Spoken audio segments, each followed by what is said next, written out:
when we are doing a problem like this, the main important thing, first of all, even if this was equal to, f of x, the first thing we want to do when solving a quadratic, right, we're trying to identify those x-intercepts, would be to set this equal to 0. OK, now what I mentioned, ladies and gentlemen, is you can do this the long way. That's the way that I showed you how to do it, first of all. You can always do this by doing a times c and b. Right? And that's what you started doing, right? You can do 4 times 16, 32. That'd be 64, and negative 16. But as you guys remembered, that can take a while, right? So what I like to do is I look at my first number and my second number.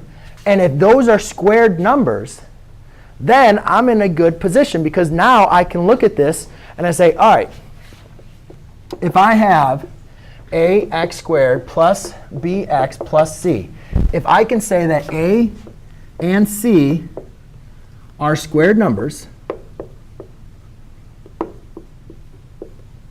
and is b equal to 2 times square root of a times square root of c. So let's think of what is the square root of a. The square root of a is 2, right? The square root of c is 4. So 2 times 4 is 8.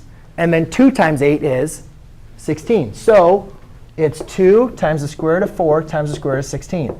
2 times 2 times 8, which is 16. Is b equal to 16? Yeah, it's negative 16, but that's OK. So since it's equal to 16, I can now create my two factors. Is I need to figure out, well, what two numbers that are the same add us to give you 4? 2 and 2. So I'm sorry, 2x and 2x. And then what two numbers that are exactly the same add to give me 16?